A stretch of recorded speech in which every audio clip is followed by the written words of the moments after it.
अस्सलामुअलैकुम।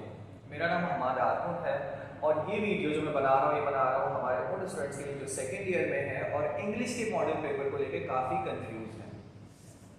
So let's have a look. सबसे पहले पार्ट 2 के लिए मैं फिर से मेंशन कर दूं, हमारे पास 3 इंग्लिश के पेपर में सेक्शन हैं। Section A for MCQ, section B for short answer questions and section C for composition long. सबसे पहले आते हैं सेक्शन ए में, that is MCQs. Section A MCQs based है, टाइम आपका कम लेता है लेकिन इसमें आपको ज्यादा से ज्यादा इंफॉर्मेशन और नॉलेज होनी चाहिए अपने सब्जेक्ट के हवाले से। तो इसके लिए आपको क्या करना पड़ेगा, you will have to have a lot of reading, plenty of reading. Reading एक मुश्किल काम है, हम लोग काफी भागते हैं उससे, लेकिन इस सब के बावजूद हमें रीडिंग ज्यादा करनी पड़ेगी क्योंकि इस दफा हमारे पास है 50 एमसीक्यूज, यानी एक एमसीक्यू का 1 मार्क है, फॉर ईच एमसीक्यू 1 मार्क, और हमारे पास 50 मार्क्स है, मतलब 50 एमसीक्यूज हम अटेम्प्ट करते होंगे। उसके लिए हमें ज्यादा से ज्यादा रीडिंग करनी पड़ेगी। लेकिन अच्छी बात यह है कि कोर्स रिड्यूस हो चुका है और रिड्यूस्ड कोर्स में हमारे पास प्रोज भी कम है, पोएट्री भी कम है, हाँ नॉवेल लेकिन पूरा है हमारे पास।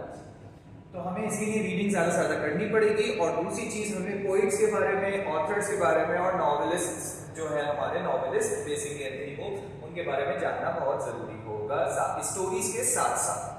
ठीक है, तो ये हमारा सिंपल है, इसमें कोई ज़्यादा टेक्निकलिटीज नहीं है, सिवाय इसके कि आपको you will have to do a lot of reading. ठीक है, सेक्शन ए हमारा यहाँ पे खत्म हो जाता है। फिर आते हैं हम सेक्शन बी पे। सेक्शन बी के लिए सबसे पहली चीज जो हम ये करेंगे, section B basically consists of short answer questions, ऐसे क्वेश्चंस जिनके शॉर्ट आंसर हुआ करते हैं। वो कहां से आता है हमारे पास, एज यू नो आपके फर्स्ट ईयर में भी और आपके सेकेंड ईयर में भी 3 बुक्स आपके पास मौजूद हैं, प्रोज, पोएट्री एंड नॉवेल। और एक चीज जो सेक्शन ए में, सेक्शन बी में शामिल है वो है ग्रामर। ये ग्रामर कैसी है, किस तरह की है, इसको मैं भी आपको समझाता हूँ। पहले हम आ जाते हैं बुक्स पे। इन बुक से हमें हर बुक से 3 सवाल इम्तिहान में दिए जाएंगे and we will have to attempt from all the sub sections. ये सेक्शन भी हमारा मेन सेक्शन है और prose, poetry, novel and grammar ये हमारे इसके सब सेक्शन है। सब सेक्शन मींस उसी सेक्शन के छोटे सेक्शंस। तो सब सेक्शन में, हर सब सेक्शन में से वी विल हैव 3 क्वेश्चंस और हर सब सेक्शन के 3 में से एक क्वेश्चन करना हमारे लिए लाजमी होगा, यानी कि ये हो गया हमारे पास 4 क्वेश्चंस। टोटल हमें करने हैं 6 क्वेश्चंस। अब हमारे पास 2 क्वेश्चंस बचे तो हमारे पास चॉइस है, चाहे तो हम एक बचा हुआ क्वेश्चन प्रोज से और एक नॉवेल से कर लें, चाहे तो हम पोएट्री से और ग्रामर से कर लें। और अगर किसी की बहुत अच्छी तैयारी है पोएट्री की तो वो 2 पोएट्री से या 2 प्रोज से या दोनों नॉवेल से और दोनों ग्रामर से भी कर सकता है। उम्मीद आप लोगों को यहाँ तक की बात समझ आ गई होगी, एटलीस्ट प्रोज, पोएट्री और नॉवेल से जो क्वेश्चन आएंगे। इसमें कोई ऐसी टेक्निकल बात है भी नहीं जो आपको समझ में डिफिकल्ट है। अच्छा जी, now coming to the next topic, that is grammar. Grammar में वी हैव 3 क्वेश्चंस। पहला क्वेश्चन होगा हमारा phrasal verbs. Phrasal verbs basically वो वर्ब्स हैं जो प्रेपोजिशन से लेके बनते हैं और अपने मीनिंग इनके थोड़े से चेंज हो जाते हैं, मुख्तलिफ मीनिंग के साथ ये आते हैं और इसके हमें 5 सेंटेंसेस बनाने होंगे और उनके 5 मार्क्स होंगे। दूसरा क्वेश्चन है हमारे पास नेक्स्ट द कॉलम का, और तीसरा क्वेश्चन है हमारे पास पेयर्स ऑफ होमोफोन्स, जिसको मैं पहले लिख रहा हूं।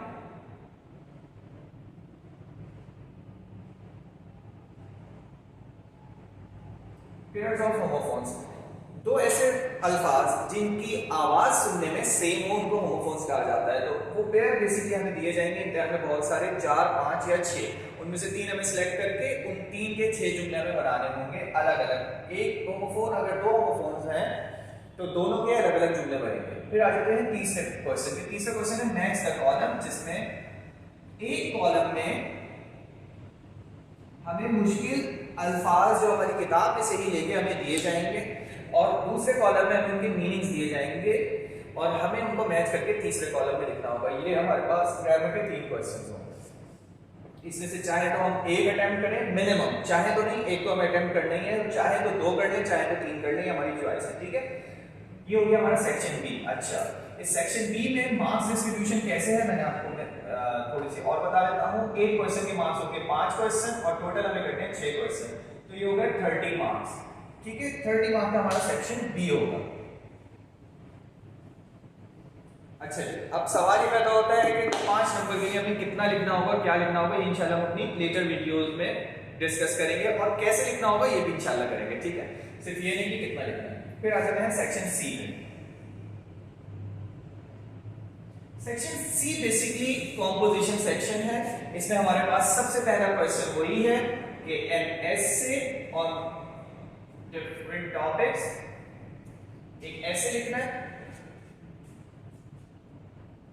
दूसरा टॉपिक जो हमें करना है वो है कॉम्प्रिहेंशन, जो कि बेसिकली तीसरा है। दूसरा टॉपिक है हमारे पास नरेशन, और तीसरा टॉपिक है हमारे पास comprehension. So we do not have any choice except, यानी विद इन द टॉपिक हमारे पास इसमें चॉइस नहीं होगी। नरेशन के जो हमारे 5 सेंटेंसेस आएंगे या 4 सेंटेंसेस आएंगे, वो हमें 5 सेंटेंसेस आते हैं मोस्टली, वो हमें करना ही है। कॉम्प्रिहेंशन जो आएगा वो भी हमें अटेम्प्ट करना ही है। तो विद इन द क्वेश्चन कोई चॉइस नहीं सिवाय इस क्वेश्चन के ऐसे वाले क्वेश्चन में। ऐसे में आपके ऐसे वाले क्वेश्चन में आपको 3 से 4 टॉपिक्स दिए जाएंगे जिसमें से आपको एक अटेम्प्ट करना होगा। हाँ, लेकिन आपको सेक्शन के अंदर चॉइस दी गई है, टोटल आपको सिर्फ 2 क्वेश्चंस करने हैं। With in the question choice नहीं है, लेकिन क्वेश्चंस ही आपने 2 अटेम्प्ट करने हैं। दैट इज जो 10 नंबर का एक सवाल, 10 into 2 is 20, तो 20 मार्क्स का हो गया section C. So I hope you understand what I tried to. दूसरा ये कि आप ट्यून रखिए, ट्यून इन रहिए, तो फिर इंशाल्लाह आने वाली वीडियोस में आपसे मजीद जब हमारी मुलाकात होगी तो उसमें हम डिटेल में चीज समझेंगे कि ऐसे राइटिंग बेसिकली है क्या, नरेशन को हम किस तरह से डायरेक्ट और इनडायरेक्ट से डायरेक्ट कर सकते हैं, और कॉम्प्रिहेंशन को कैसे लिखा जाता है रिफ्रेश करके। और शॉर्ट क्वेश्चन आंसर जो हमें मिलते हैं सेक्शन बी में, उनमें हमें क्या क्या चीजें मलूज़ खातिर लानी होगी, कितना बड़ा सवाल लिखना होगा, किस तरह से लिखना होगा, और किस तरह के सवाल होते हैं, और ग्रामर जो है जो सबसे मुश्किल स्टूडेंट्स के लिए हमेशा होता है, उसमें से वो गलतियां कैसे निकालनी होंगी, ठीक है। सो टेक केयर, अल्लाह हाफिज।